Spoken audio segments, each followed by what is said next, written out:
ये कहानी है एक सबसे पुरानी आत्मा की, जिसे अस्तित्व एग्जिस्टेंस के सारे राज पता हैं। कल्पना कीजिए एक ऐसे जीव की जो करोड़ों सालों से जी रहा है। इस प्राणी ने अपने लंबे जीवन में क्या नहीं देखा। कभी ये शांत झील में मछली थी, तो कभी आसमान में उड़ता बाज, कभी जमीन पर चींटी, तो कभी एक अकेला डायनासोर। ज्वालामुखी फटे, बर्फ के युग आए और गए, लेकिन इसने हर मौत को पार करके बार बार जन्म लिया। और कमाल की बात, इसे अपने पिछले 10 करोड़ सालों की सारी यादें याद हैं। ये प्राणी मौत को जिंदगी का एक आम हिस्सा मानता था, जब तक कि उसका सामना इंसानों से नहीं हुआ। विलेन, इंसान। इस आत्मा की डिक्शनरी में इंसानियत ही असली विलेन है। वो देखती है कि बाकी जानवर तो सिर्फ जीने के लिए शिकार करते हैं, पर इंसान, वो सिर्फ मजे के लिए बिना किसी कारण के जान लेते हैं और प्रकृति के नियम तोड़ते हैं। इस आत्मा को अपनी करोड़ों की जिंदगी में हजारों बार इंसानों के हाथों मरना पड़ा।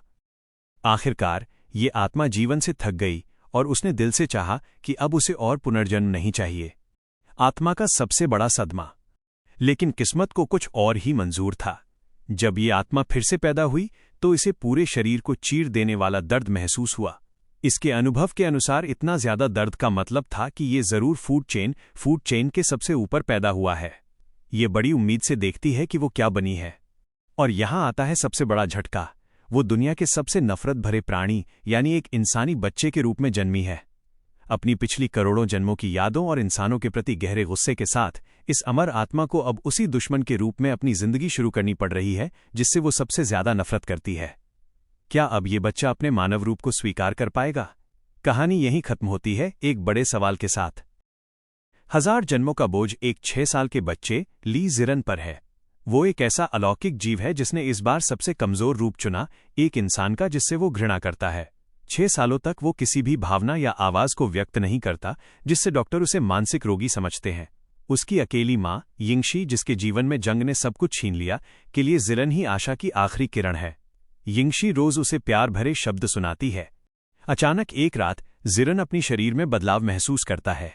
वो अब अपने पिछले जीवन की क्षमताओं, जैसे चीते की रफ्तार, मेंढक की छलांग को जागृत इवॉल्व कर सकता है। पास ही जंगल के बाहरी इलाके में कुछ लोग एक आदमी का पीछा कर रहे थे।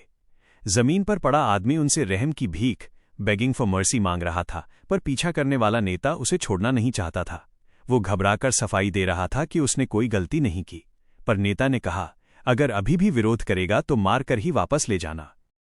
अचानक नेता की नजर एक कमजोर से साये पर पड़ी जो 10 फुट ऊंची लकड़ी पर खड़ा था। जिरन उन्हें ऊपर से घूर रहा था। नेता दंग रह गया कि इतना ऊंचा ये छोटा बच्चा ऊपर कैसे चढ़ गया। जिरन के मन में अपने विचार थे। ग्रोन अप इंसान, लगता है सही लक्ष्य टारगेट है। नीचे से एक आदमी चिल्लाता है, ओए छोटे बच्चे, ऊपर खतरा है, नीचे आजा। जिरन ने सुना, पर वो इस हमदर्दी भरी बात की वजह से नहीं हिला, बल्कि अपने प्रयोग एक्सपेरिमेंट के लिए। और प्रयोग का लक्ष्य ये ग्रोन अप इंसान थे। जिरन ने अपनी बॉडी में बदलाव देखा। वो था क्षमता का विकास। तो अगले स्टेज का टेस्ट था क्षमता का मिश्रण, एबिलिटी रिकॉम्बिनेशन। जैसे कि चीते की तेजी को अर्जेंटीना के कोड़े ड्रैगन व्हिप की ताकत के साथ मिलाकर इतनी रफ्तार लाना जिसको आंखों से देखना भी मुश्किल हो, और अपनी सीमा से आगे निकल जाने की क्षमता हासिल करना। अब वो निश्चित था कि यह एक ऐसी चीज थी जो उसने पहले कभी अनुभव नहीं की थी। अब तक जितने भी जीवों की क्षमताएं उसने महसूस की थीं, अगर वो चाहे तो उन्हें विकसित कर सकता था। पर ये सब क्यों? वो नहीं जानता, उसे समझ नहीं आया। लेकिन उसको एक बहुत मजबूत एहसास था कि ये जन्म उसके सभी पुनर्जन्मों का आखिरी पड़ाव होगा। ये जन्म पक्का उसका आखिरी पुनर्जन्म होगा। इंस्पेक्टर का गुस्सा अब डर से गुस्से में बदल गया था। उसे समझ नहीं आया कि सामने वाला ये बच्चा आखिर क्या चीज है। इंसान को इंसान इसलिए कहते हैं क्योंकि उनके पास भावनाएं, इमोशंस और 5 ज्ञानेंद्रियां होती हैं। पर जिरन का व्यवहार ये था कि पूरे 6 साल उसने कोई भावना नहीं दिखाई। आज रात उसके इमोशंस में आखिरकार इंसानों जैसे लक्षण, साइंस दिखे। वो बहुत खुश था क्योंकि वह निश्चित था, इस बार वो आखिरकार मर सकता है।